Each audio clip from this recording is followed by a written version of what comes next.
what Cambodia looks like, because for you to know really what happens, you have to like kind of have a sense of what the country looks like and how it's and why kind of the genocide was different from what the other ones are. So here's a like just like a 2-minute thing about the country, so you get to see it. I feel it. No, you can't. Push it forward. No, backwards. Oh, really? They have different sounds. It says 10. Oh, Do you guys want us to read it? No, you have to read it. I just want you guys to see how it looks like for as a country.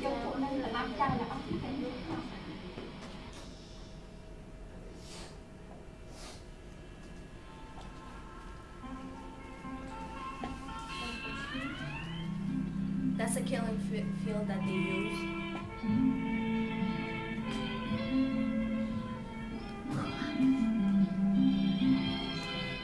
So you guys get a sense of what life is like for them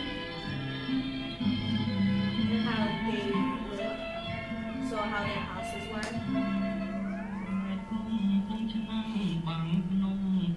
And their music.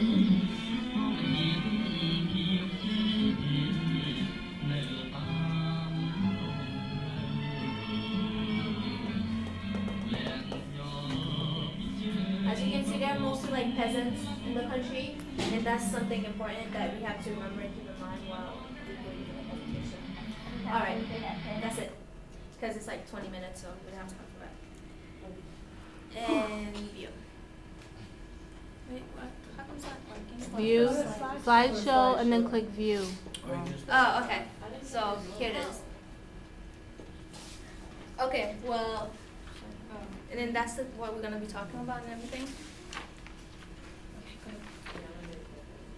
So this is the Cambodian Genocide, and in Cambodia, before the genocide occurred, they gained their independence in 1953 after 100 years of the French ruling them. And Prince Norodom Sihanouk took power at that time. In the late 60s, a war was raging between Vietnam and the US, which later led to the Cambodian Genocide. But even though they weren't involved in the war that was happening between them, Cambodia remained neutral, but was still caught up between the war.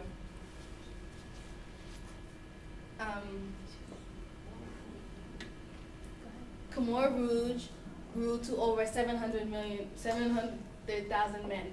And Khmer Rouge was like a group that was formed after after the independence was given. On April 17, 1975, they were able to fully take control, proclaiming the Republic of Democratic Kampuchea, which is the Khmer Rouge, which is the group, took over, and which is when Cambodia's genocide started to take over. And from 1975 to 1979, the Khmer Rouge took power and soon proclaimed the start of the genocide. The main targets in Khmer Rouge reasoning. Well, first they wanted to have the cleansing of the country, and the main targets were Vietnamese and Chinese nationals, Muslims, and Buddhist monks. They were eliminated by the population by execution, starvation, and expulsion. And basically their goal was to start a peasant communism, because basically they wanted everybody to be working in the fields, all of them to be peasants. The genocide begins.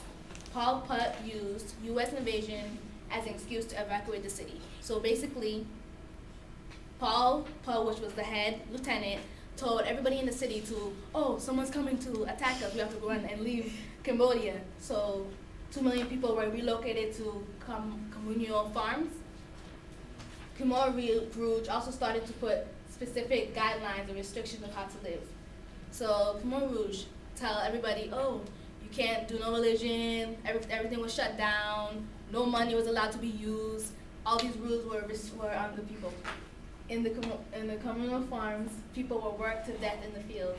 So basically, they had from 4 a.m. to 7 p.m. working no breaks, like only 2 breaks, and then small portions, nothing basically to eat. The 8 stages of genocide. The first one is classification. The Khmer Rouge, they wanted to eliminate the list that Kim gave earlier, but to start, they wanted to get the heads in power, so they killed off the doctors, the engineers, the people who would really like speak out like against what they were doing. So they like killed off the heads of everyone. Symbolization. They took all the clothes away on what Kim was talking about. They told the people that the U.S. was gonna bomb, like to try to help them, so everyone had to leave their house. They took their clothes. They wasn't allowed to bring their bicycles or anything like from their house, so they just gave them these rags to wear, similar to what happened at the Jewish Holocaust. Dehumanization. The Cambodian people, they had to work 18-hour days with like little food, so they were tortured by the guards, and yeah, it was really bad. Organization. The Khmer Rouge gained the population's attention, and the government was overthrown by the U.S. And what I said earlier about the Cambodian government used the U.S. as an alibi to get them out of the country. So that was like the equivalent to the death march kind of thing, where they said, "Oh, we gotta go," so all the people lined up to leave, and they were just picking them off slowly. Polarization. While they were like under the rule of Khmer Rouge, they weren't allowed to use foreign languages. So if you spoke a different language than the regular people, then you weren't allowed to talk. They shut down any kind of access to the outside world, newspapers, TV, radios, the mail, telephone, everything was just shut down. It was just complete isolation. There was no money for them to use.